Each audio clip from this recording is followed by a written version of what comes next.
Welcome to the new season of the Live Your Spa Life show. The Spa in Spa Life stands for Seek Power Always, that divine power within you to do what you're here to do. The theme for this season is Freedom Fighter.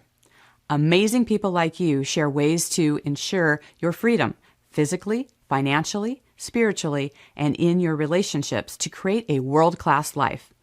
In these times of uncertainty, it's time for you to move past the distractions and start trusting yourself more through your God-given knowingness. No one truly knows better what's best for you than you.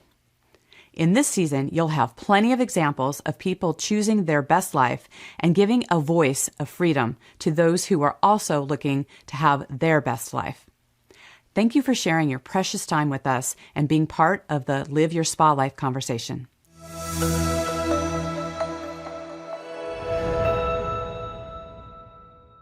With us today is Ed Norwood. He is the president of ERN, the National Council of Reimbursement Advocacy, and the award-winning author of Be a Giant Killer, overcoming, which can be overwhelming, your everyday giants. He has been recognized as a unique and distinctive authority in transitional leadership and administrative laws. Now, Ed has done hundreds of media interviews, lectures, focusing on public policy, healthcare advocacy, leadership development, a lot of those things. But something that really distinguishes him is that more than anyone else is his lessons he got out of the Jonestown tragedy that involved his family, that we will get into the depth with that and a much bigger level here in just a moment. But his inspiration just comes from business influence and expertise with his passion around his ministry to help people flow in their dreams, destiny, and authority in life. So Ed, welcome to the show.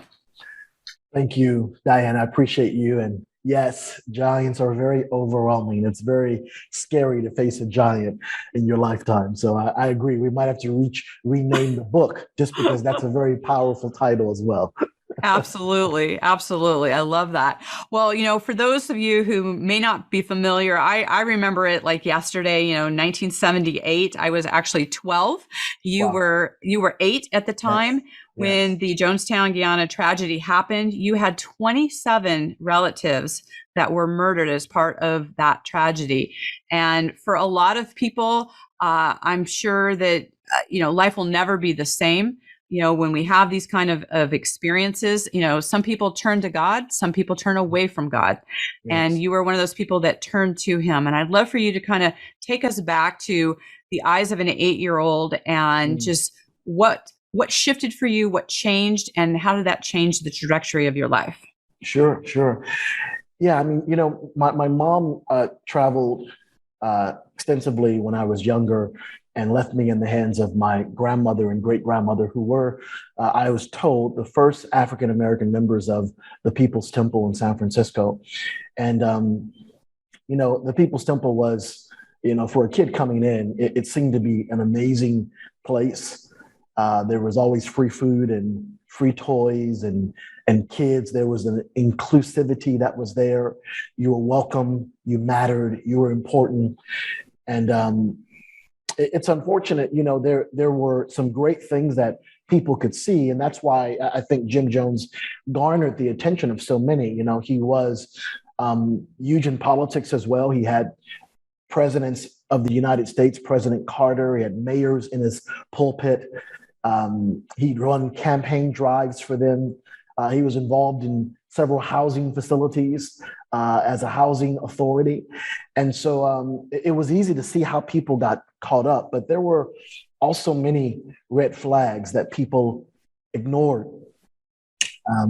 We have a generation of people who have heard the stories of, or heard the expression rather, don't drink the Kool-Aid, but not really understood how it was connected to that gruesome discovery, almost 44 years ago, that coined the expression. Many people don't realize this, and maybe you know this, Diane, but Jonestown was the largest loss of civilian life in a single day until 9/11. Yeah. And you remember the gruesome discovery of bodies strategically laid on top of bodies, arm in arm. And many of those bodies were forced to drink. I think the pathologist from Jonestown mentioned that 80 to 90% of them were killed either by injections of poison, bullets, crossbows, if they resisted at the order of Jim Jones. And so we remember that story well. We remember the pictures and the images. But there's a backstory that the book examines that I wrote, Be a Giant Killer. And to understand it, you have to go back to Genesis. How did almost over 1,000 families get to Jonestown? Families following families, children, sons and daughters following mothers and grandmothers. Many of the people who were in Jonestown didn't have passports. My mom, when I was younger, she began to have prophetic dreams that Jim Jones was going to kill our family. And she started telling our family of these dreams, and he put a hit out on her life. So she moved us to Daly City, came off the road briefly to preserve my life. But I had 7 close cousins who were literally kidnapped just as she dreamed. My uncle came home and house was ransacked. His wife was gone. His kids were gone. But by the grace of God, I survived it. Mm-hmm. Yeah, absolutely. It's amazing that, we never know what God has in our journey. And the fact that, your mother, had, basically the voice of God, that was able to protect you, right? That you were here for a bigger message, talking to people today. And a lot of times people will just get stuck in the tragedy aspect of it and not go, what birthed out of that? Because, I used to see a lot of different tragedies, when I worked in law enforcement, and it was the families that really wanted to not only have meaning to it, but wanted to really pour into, how can this not happen for other people? How is it that, God had me, be part of this so that he can move me through it so that I could have an impact in the life. And I know that even writing the story was a challenge for you. Talk a little bit about how you decided to put that pen to paper. Yeah, there were a lot of, as I mentioned, when you think of family history, there were a lot of dysfunctional families in the Bible. And we understand and know that, and I don't call People's Temple a church, I call it an organization. We understand that the Church of Jesus Christ has flaws because it's comprised of families, and our families are flawed. And so in the People's Temple, you had great things that took place as people worked in a season of inequality and intense poverty to be problem solvers in their generation. But there were a lot of red flags. I remember one morning visiting People's Temple, and you could sense an eerie, chilly feeling in the air. It was very cold. And the members began to construct a pulpit or a boxing ring out of the pulpit, rather. And it was because a young boy, 5-year-old boy, had accidentally broken a young girl's leg, either by accident or perhaps he was just being too rough and it was intentional. But his punishment was 3 rounds in this makeshift boxing ring with an 8-year-old boy who pounded him into unconsciousness eventually.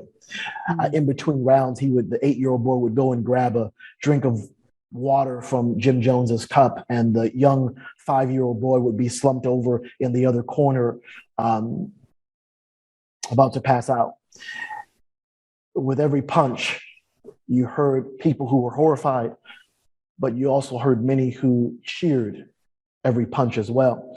And the message to every family's child that day was this: whatever happened to this 5-year-old boy will happen to you if you misbehave. You cannot hide. I will find you. And when you're in a wrong environment, I believe that it brings a sense of punishment. The Bible says perfect love drives and casts out all fear, or the fear of punishment. But you can sense that was there in People's Temple.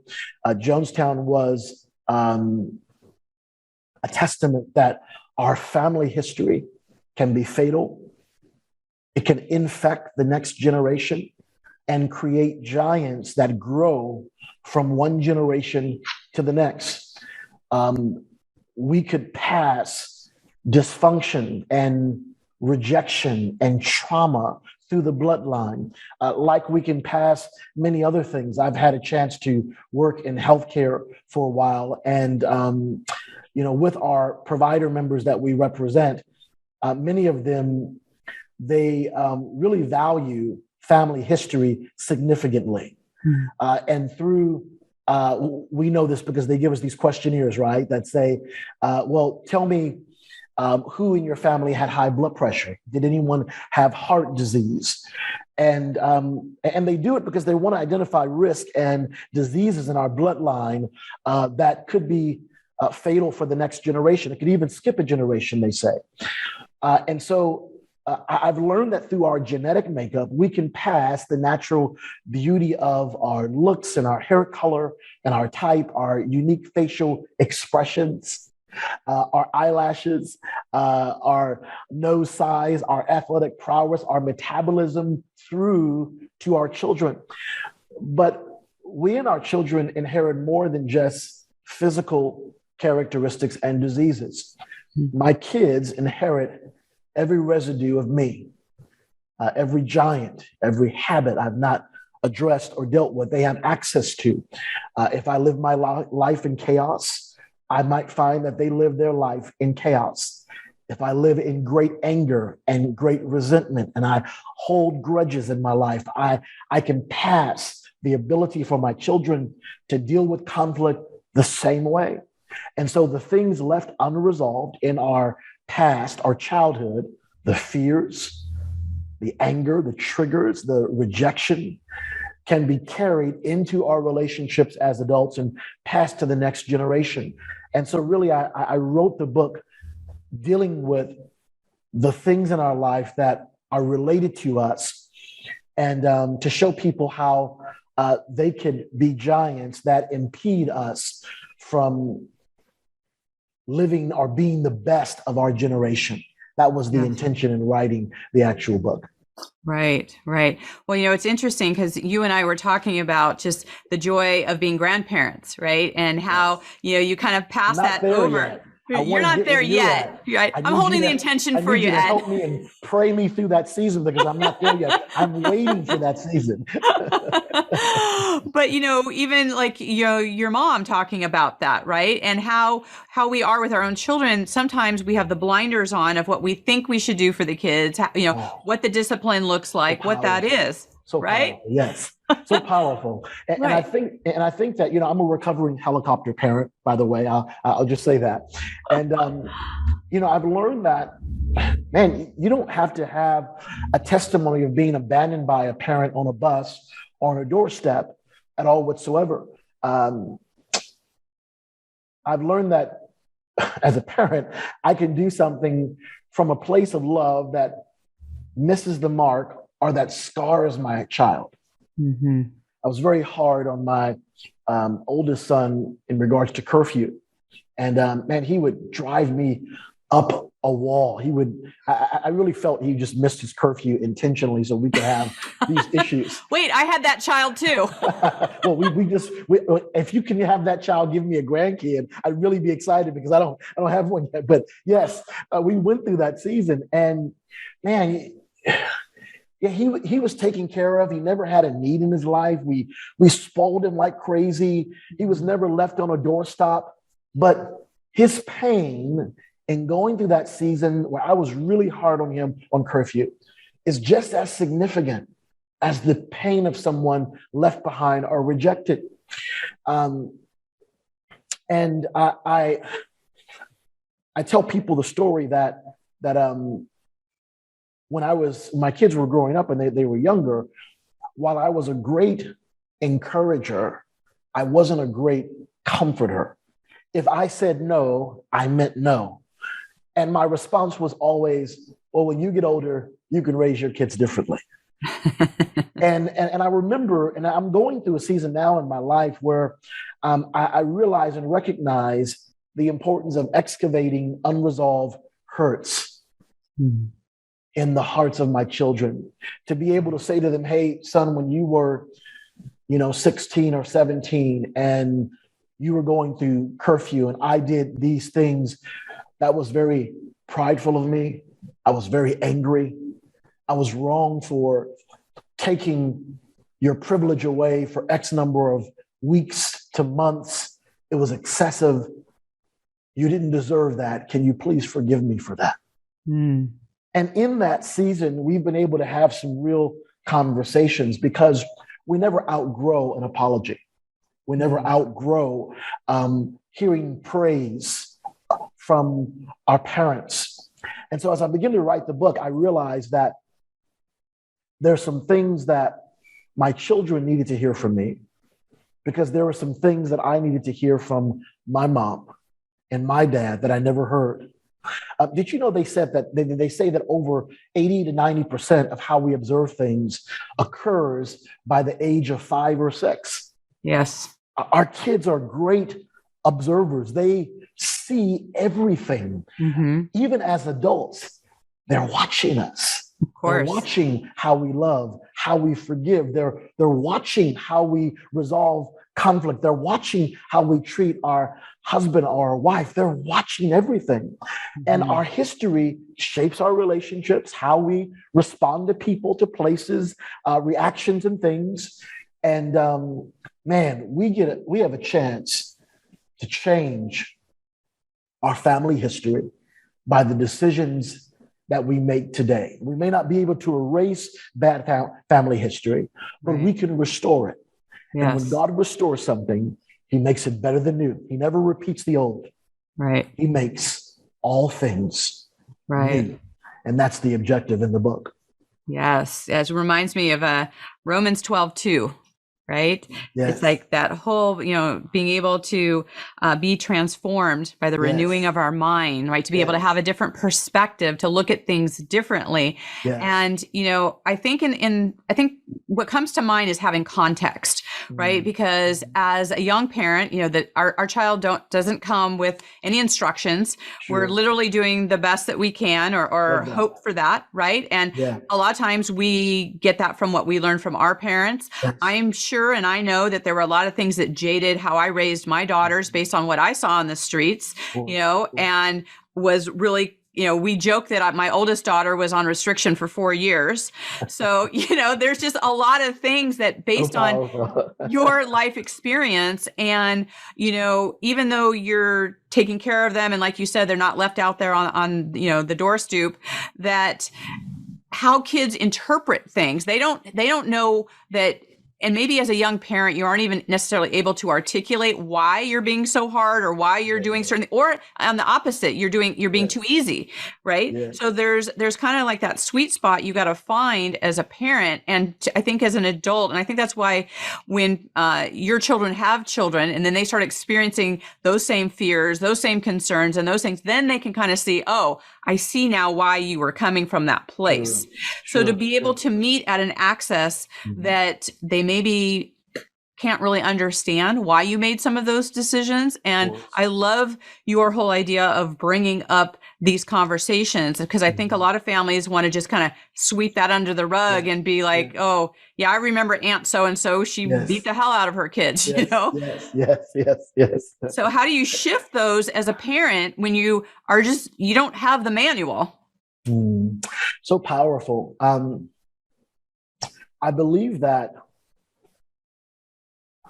we subconsciously carry the things that we bury in life. And we all have done it. There are things that I'm dealing with. My father was never around when I was younger. And the one memory I have of him, Diane, is I remember him picking me up, saying he's going to buy me a coat.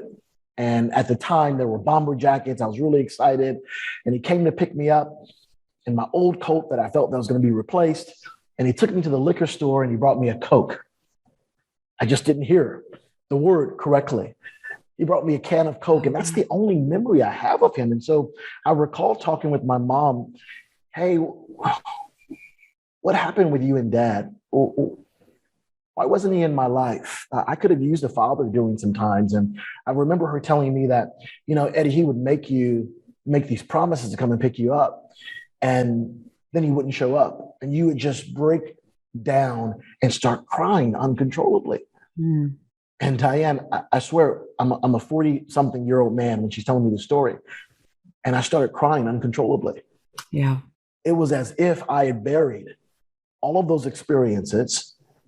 Because for a while, when I first got married, my wife would often ask me, hey, you know, it must have been crazy for you to not have your mom and dad around. It must have been really difficult because she had both parents. And my go-to response was always, no, I was fine. My mother was my dad and my mom. I was just fine. I made it. That was the response my mom gave me, and that's what I gave to people.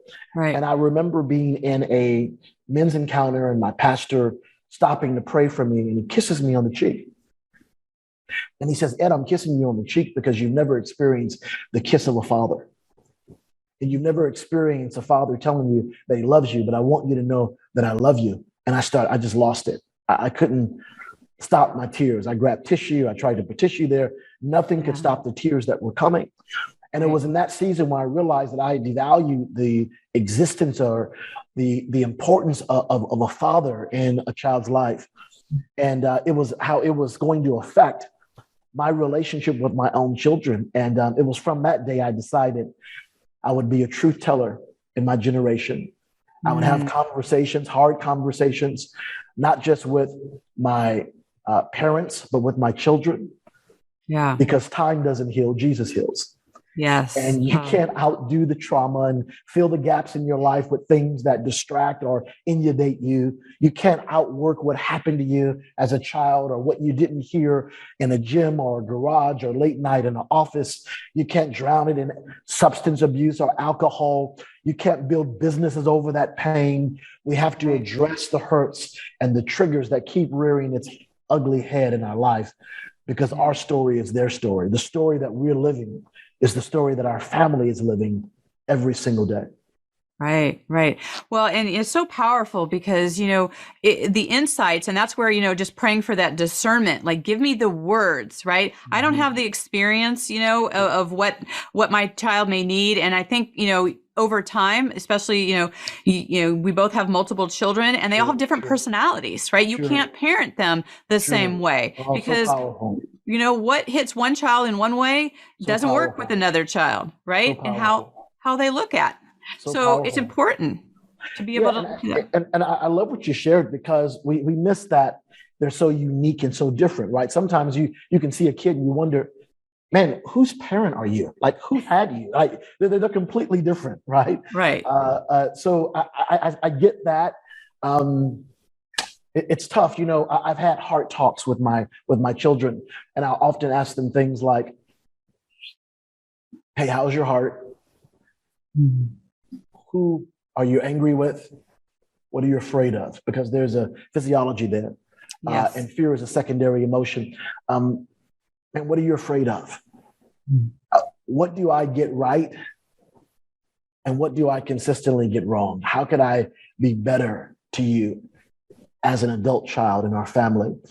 And I'm just asking general questions like that. And sometimes they might not answer it, or they'll be really nice. Oh, you're a great dad. And I'll really try to dig a bit with them and say, hey, listen, I really want to be better. I want to make sure that I'm changing the trajectory of what I started some years ago by my behavior and my decisions now. My father, he's never told me happy birthday.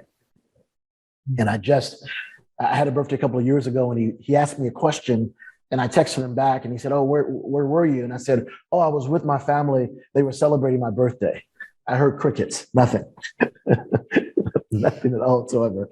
It passes again this year. Yeah.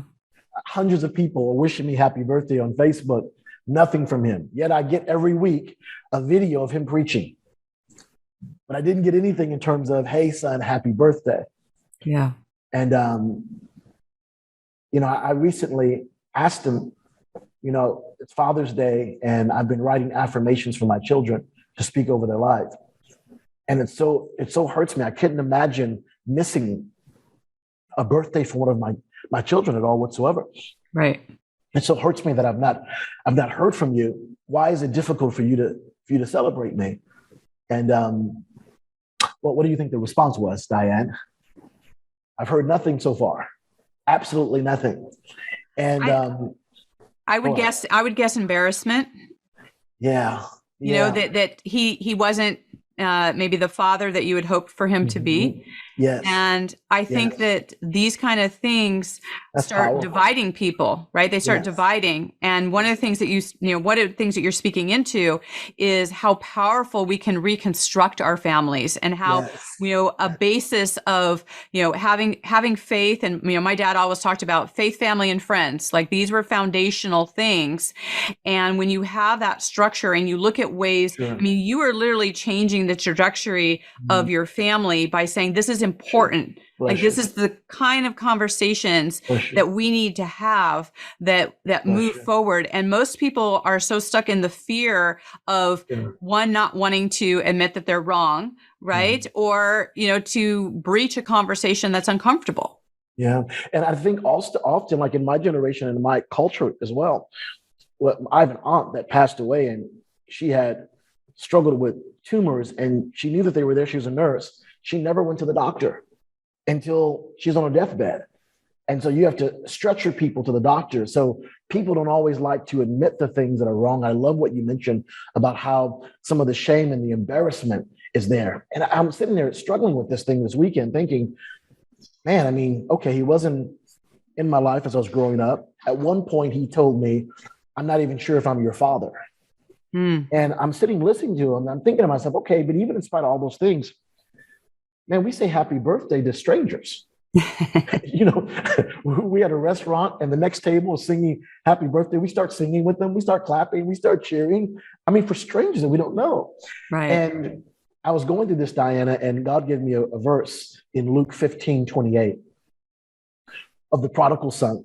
And we hear about the prodigal, but there's another sibling. It's a story about two siblings and their father.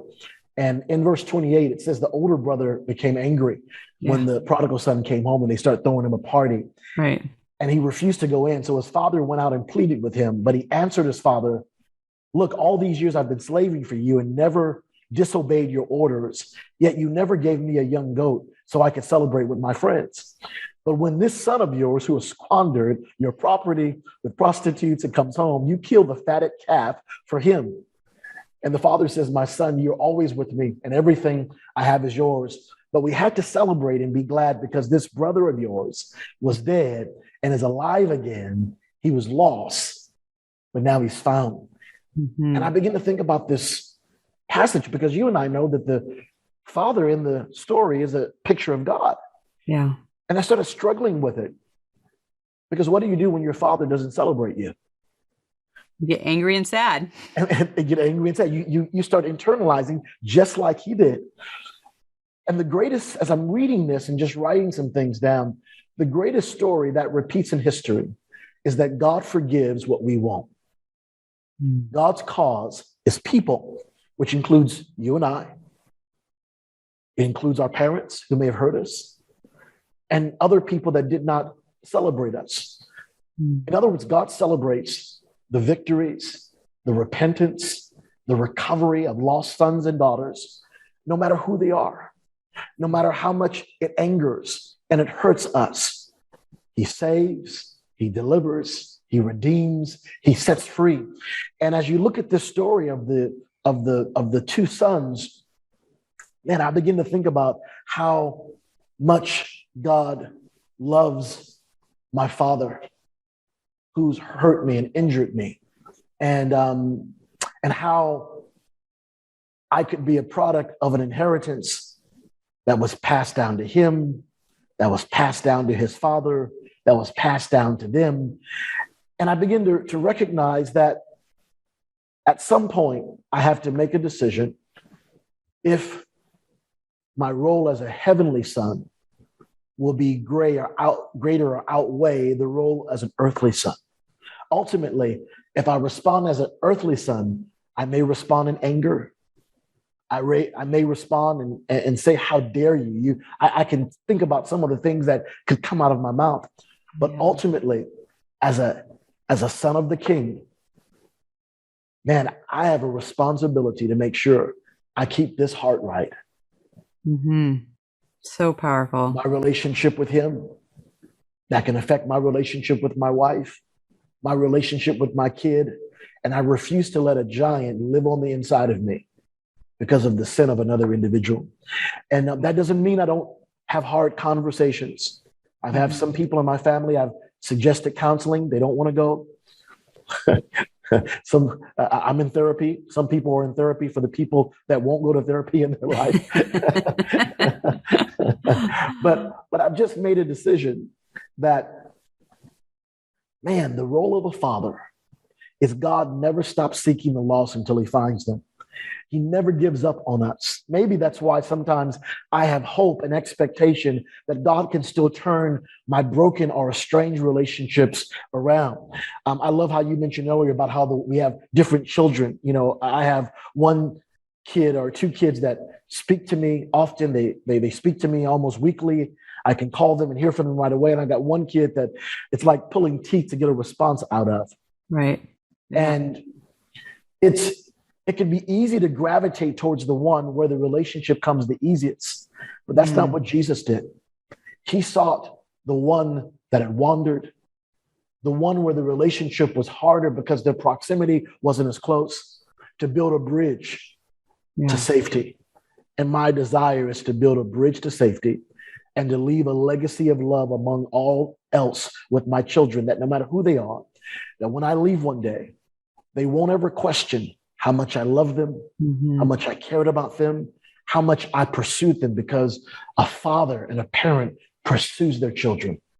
Yeah, absolutely. Well, amen to that. And, you know, one of the things that, you know, I'm hearing in, you know, I'm like listening underneath this, and what keeps coming back to me is so many times we think that people's, you know, actions and reactions have everything to do with us. And a lot of times we forget that it has, most of the time, has nothing to do with us. It's about their journey. Yes. And you give them an opportunity to show up as their best self. It could be part of, you know, a lesson that is needed for them to have. And I love that you keep going back to your alignment with your Heavenly Father, right? And that when we come from the human experience where we don't feel like we don't understand, it doesn't feel fair, it doesn't feel like, you know, why didn't I have this kind of household or this kind of parent or whatever, you know, I love coming back to the, you know, Psalm 46:10, right? Be still and know that I am God. And it's only in those still moments. And I struggle with it myself too. I tend to do a lot of different things. And it's like, I keep hearing from God, be still. I'm like, oh, why? You know, but it's in those still moments that we can interpret, right? We can see other people's heart. We can see how we are meant to stand into whatever our ministry is and how we impact people. And I love what you're up to. I love that you've taken this story, that you are, you know, part of, just eradicating these giants and being able to just see them and not have them take a foothold into your life. It's such an important thing. I think you and I could probably talk for hours on this. You're such an amazing man, and I love what you've done with your family. And actually, one of the things I always like to ask people that are on the show is, because we create our experiences, and what is your favorite room in your home? Is it, you know, we have different experiences in our bedroom versus our kitchen or our office. What's your favorite room in your home and why? Wow, that's a great question.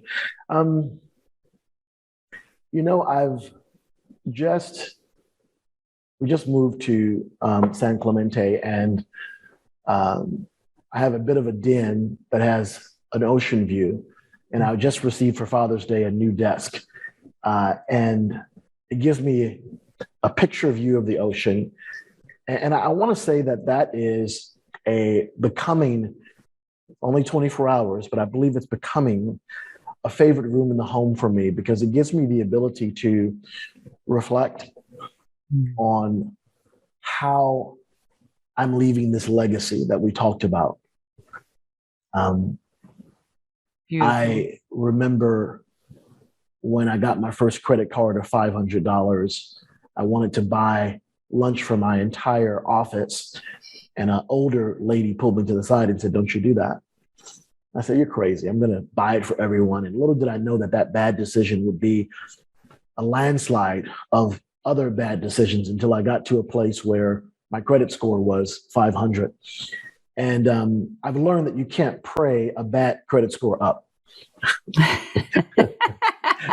You have to make different decisions. You have to pay things on time. You have to pay things off and dispute things off of your history that were there before. And by me making redemptive decisions in my life, I took that credit score of 500 to 775. And so we change our history by changing our decisions and realizing that even though we weren't always in control of what happened in our family history, we have complete control over our legacy. No one can steal the legacy that we're leaving today behind. And so when I'm in this room, I'm constantly thinking, just like I am with my credit, I've got a few subscriptions where if someone runs my credit, it will tell me. If my credit score goes up or down, it will send me an alert, because I'm constantly looking at the history in my credit and the history in my family that I'm leaving behind. So this room gives me the ability to reflect, man, how's the legacy building really going? I love it. What's going on inside of you today? Who are you angry at? What are you afraid of? What are your triggers? Where are they coming from? And I work some of those things out in that time I have with God in the morning, with him in that room overlooking the ocean. So beautiful. I love it so much. And Ed, I just so appreciate how you've taken what God has presented to you and you allow it to open your heart and just be this wonderful person. I know that our listeners are going to want to stay in contact with you. How can they do that? They can visit me on social media. You'll find that on LinkedIn, just put in my name, Ed Norwood. Also, Facebook, Ed Norwood. You can find me there. I have a website, ednorwood.com, and you'll find some links to the book. The book, Be a Giant Killer, is now being sold on Amazon, Barnes & Noble, and also Target as well. So if you go right there, you'll have a chance. On Amazon, you can actually see what people are saying about the book, and we'd love to hear your thoughts as well. Great. If you have a chance to pick it up. That is wonderful. Well, thank you so much. And I just appreciate your wisdom, your courage, and your love. And I just appreciate you being here with us today. Thank you for sharing your platform, and just praying that God will increase you 1,000 times more and continue to extend your voice through other people on this platform in this season and this generation. Thank you so much, Ed. Many blessings to you. Sure. And to all of our listeners out there, thank you so much for being here with us today. Please share this message. And until we connect again, live your spa life. Bye for now. Bye-bye.